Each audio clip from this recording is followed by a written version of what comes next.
Assalamualaikum warahmatullahi wabarakatuh. Alhamdulillahirabbil alamin wassalatu wassalamu ala nabiyyina Muhammadin wa ala alihi wa sahbihi ajma'in, amma ba'd. Alhamdulillah, segala syukur senantiasa kita panjatkan kepada Allah Subhanahu wa taala, yang mana sampai pagi hari ini Allah Subhanahu wa taala masih memberikan kepada kita nikmat yang sangat banyak sekali, dan nikmat yang paling teragung adalah nikmat berupa iman dan Islam. Dan semoga Allah taala mewafaqkan kita semuanya dalam keadaan iman dan Islam, dalam keadaan husnul khotimah, amin ya rabbal alamin. Bapak Ibu sekalian rahimakumullah, kita lanjutkan kembali pembahasan kita tentang syarah kitab tauhid. Kita masih berada pada bab yaitu tentang keadaan para malaikat dan rasa takutnya mereka kepada Allah Subhanahu wa taala. Dalam bab ini tujuan penulis membawakan ayat yang kemarin kita bacakan yaitu surat Saba Surat Saba ayat 23. Hatta idza faza'a an qulubihim qalu madza qala rabbukum qalu al-haq wa huwal 'aliyyul kabir. Sehingga apabila telah dihilangkan rasa takut dari hati mereka, yaitu malaikat, mereka mengatakan, apakah yang telah difirmankan oleh Tuhanmu? Mereka menjawab, perkataan yang benar, dan dialah yang maha tinggi lagi maha besar. Hatta idza fuzzi'a an qulubihim, sehingga apabila telah dihilangkan rasa takut dari hati mereka, yaitu para malaikat. Jadi ketika wahyu Allah turun, setiap perintah Allah turun, ini malaikat sangat ketakutan. Ini menunjukkan malaikat ini sangat takut kepada Allah Subhanahu wa taala. Nah, tujuan penulis ini membawakan ayat ini ingin menegaskan bahwa malaikat yang sangat perkasa sangat hebat seperti itu ini tidak layak untuk disembah. Mereka takut kepada Allah Subhanahu wa taala. Mereka tidak layak disembah. Walaupun malaikat itu adalah makhluk yang luar biasa kehebatannya, namun mereka layaknya makhluk yang lainnya. Di hadapan Allah mereka hanya lemah dan fakir di hadapan Allah Subhanahu wa taala. Mereka sangat takut kepada Allah Subhanahu wa taala, sehingga tidak layak untuk disembah. Yang layak disembah hanyalah Allah Subhanahu wa taala. Akan kita sebutkan beberapa di antaranya yaitu keistimewaan dan karakteristik para malaikat, yaitu keistimewaan para malaikat yang tidak dijumpai pada manusia. Yang pertama, dari sisi kedekatannya kepada Allah Subhanahu wa taala. Ini para malaikat sangat dekat di sisi Allah Subhanahu wa taala. Berbeda dengan kita manusia yang tinggal di bumi jauh dari Allah Subhanahu wa taala.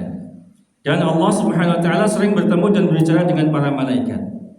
Allah taala berfirman, "Fa in istakbaru falladzina 'inda rabbika yusabbihuna lahu bil-lail wan-nahar wa hum la yas'amun."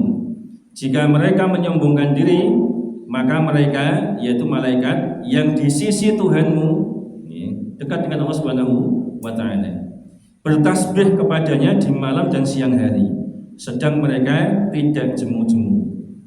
Tidak bosan-bosannya mereka bertasbih kepada Allah Subhanahu wa taala. Ini adalah makhluk yang sangat dekat dengan Allah Subhanahu wa taala. Kemudian yang kedua, dari sisi ibadah, malaikat sangat jauh melampaui kita semuanya, melampaui manusia. Ibadah para malaikat adalah sempurna. Para malaikat beribadah kepada Allah siang dan malam tanpa henti-hentinya, tanpa lelah dan tanpa bosan. Ini tentu berbeda dengan kita semuanya.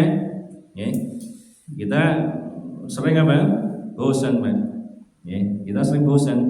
Ibadah itu sering bosan. Sehingga kadang kita futur, diajak ngaji taksin, sekali dua kali datang. Habis itu kena penyakit muntabir, mundur tanpa berita.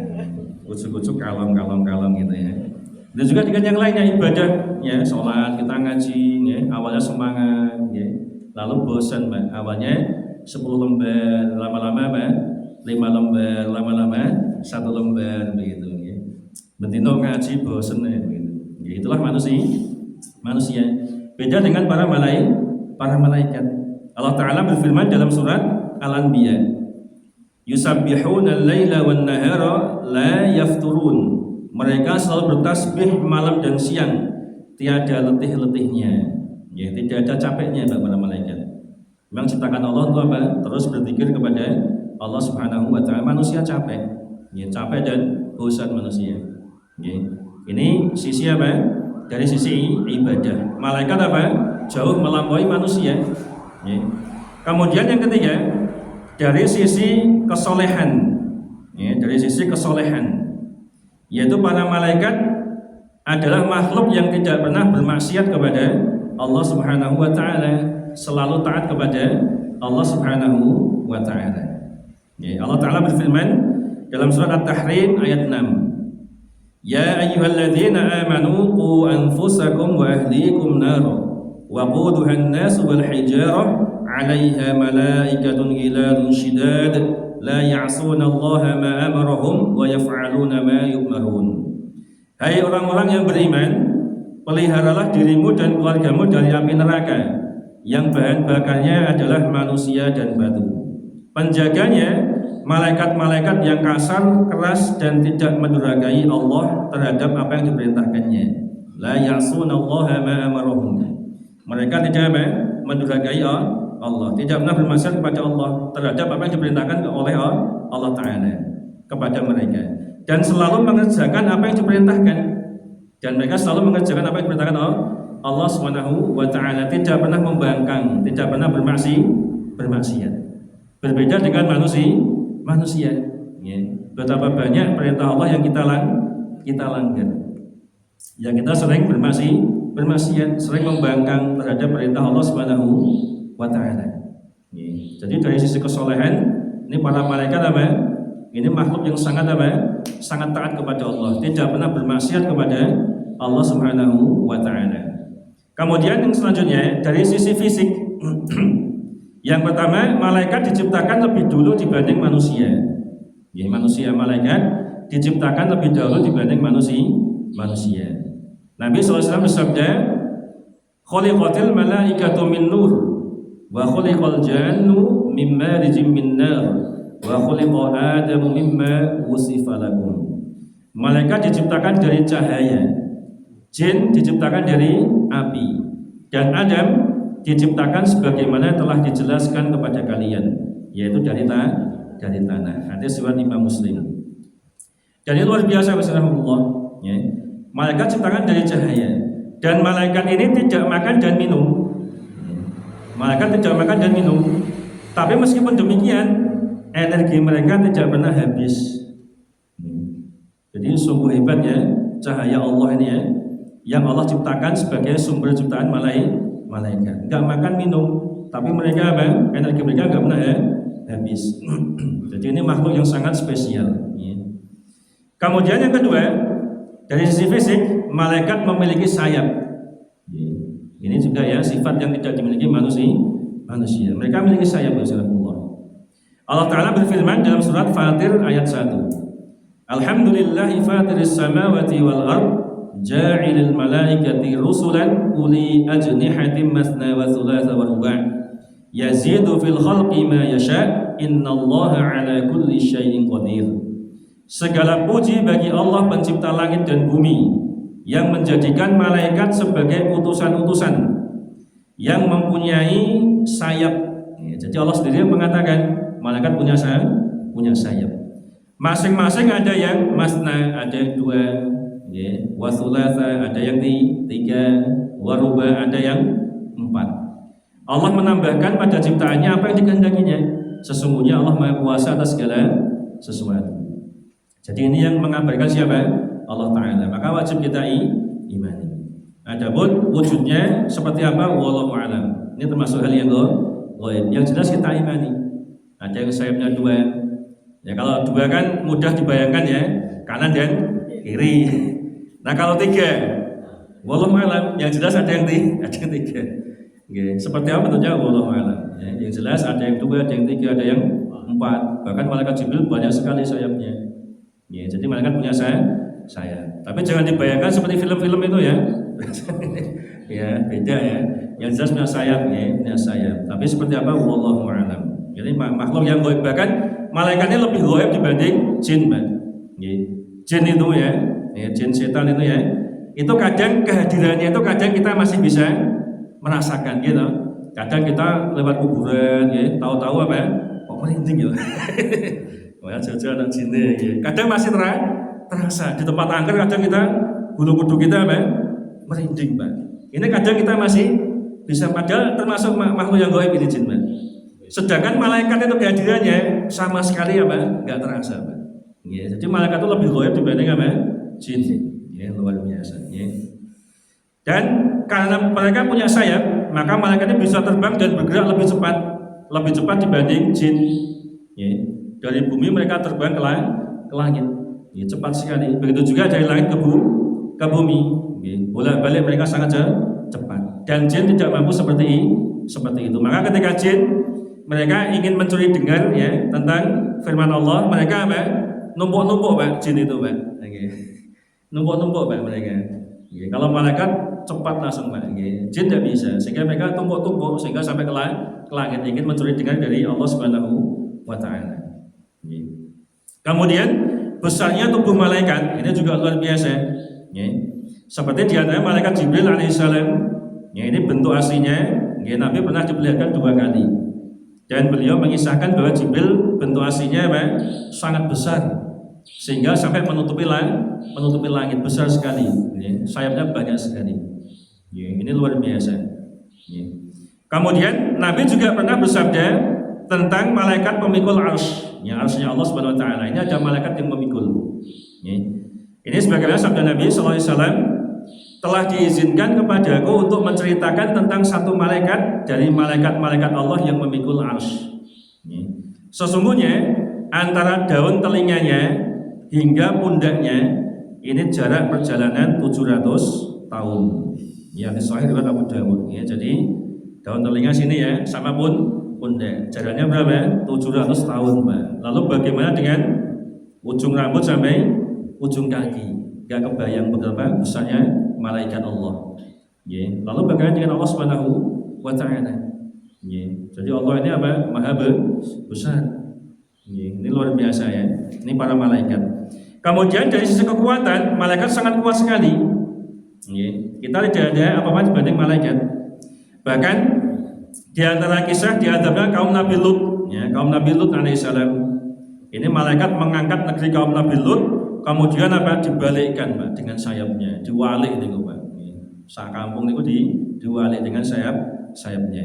Kemudian juga pernah malaikat gunung ini mendatangi Nabi Shallallahu Alaihi Wasallam ketika Nabi setelah dari Taif kan ya.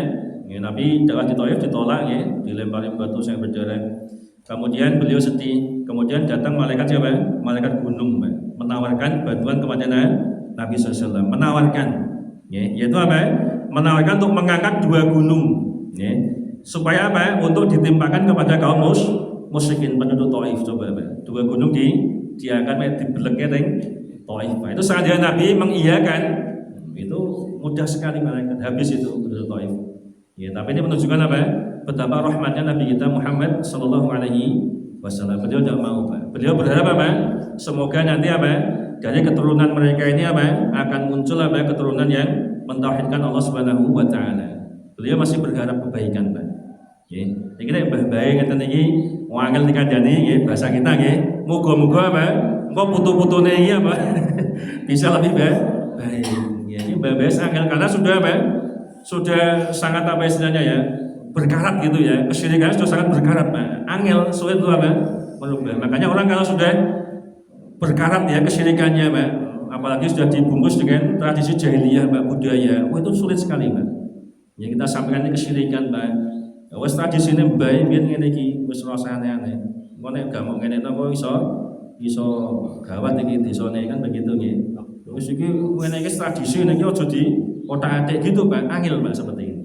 Nah, kita berharap semoga, Pak, kalau ini mbah-mbahnya tidak bisa didakwahi, semoga, Pak, nanti lahir apa?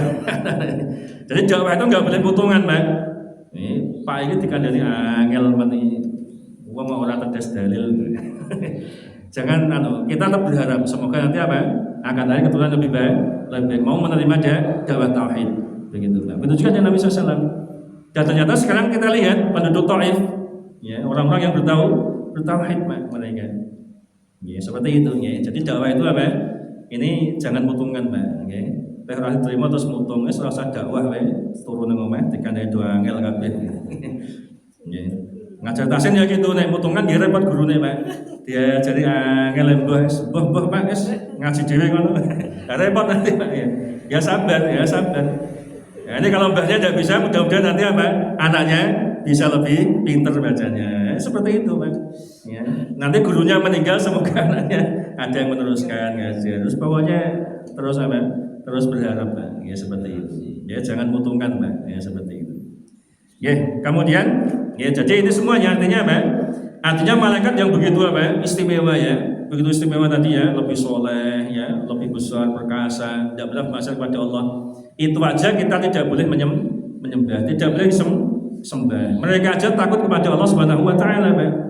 Ya, mereka tidak boleh sembah, apalagi manusia yang levelnya di bawah malaikat dari sisi tadi itu ya, dari sisi kesolehan. Malaikat tidak pernah bermaksiat, manusia banyak bermaksiat. Lalu malaikat aja tidak boleh sembah, apalagi manusia yang sering bermaksiat ya. Secara fisik juga lebih lemah, lebih kecil ya. Malaikat sangat perkasa. Mereka lebih dekat kepada Allah. Mereka kita jauh di bumi. Maka tentu manusia lebih tidak layak untuk disembah. Ya, ini membantah kira musyrikin, Pak. Bahkan mereka mengatakan sampai menganggap malaikat itu anak Allah, Pak. Ya, anak perempuan Allah. Yaitu sebagaimana firman Allah Ta'ala dalam surat Al-Isra ayat 40. Ya, orang musyrikin dulu mereka mengatakan, afa asfakum rabbukum bil banin wattakhadha minal malaikati inatha innakum lataquluna qawlan 'azima. Maka apakah patut Tuhan memilihkan bagimu anak laki-laki sedang dia sendiri mengambil anak-anak perempuan di antara para malaikat? Sesungguhnya kamu benar-benar mengucapkan kata-kata yang besar dosanya. Ini dibantah oleh Allah Subhanahu wa taala. Mereka mengatakan apa? Malaikatnya anak perempuan Allah. Kemudian juga Al-Baqarah ayat 116. Wa qalu ittakhadallahu walada subhanahu bal lahu ma fis samawati wal ard kullun lahu qanitun. Mereka orang-orang kafir mengatakan Allah mempunyai anak. Maha suci Allah. Bahkan apa yang ada di langit dan di bumi adalah kepunyaan Allah. Semua tunduk kepada Allah Subhanahu wa taala. Ini perkataan tidak pantas bagi Allah Subhanahu wa taala. Mereka mengatakan Allah punya anak. Sehingga Allah sekali lagi, siapapun dia ini tidak pantas disembah. Bahkan malaikat sekalipun, malaikat yang paling mulia sekalipun malaikat Jibril alaihissalam ini juga tidak pantas disembah. Kenapa? Karena beliau adalah makhluk, bukan khaliq. Yang pantas disembah hanya siapa? Hanya Allah Subhanahu wa taala. Demikian, semoga bermanfaat. Mohon maaf jika kesalahan. Subhanakallahumma bihamdika asyhadu an la ilaha illa anta astaghfiruka wa atubu ilaik. Assalamualaikum warahmatullahi wabarakatuh. Waalaikumsalam.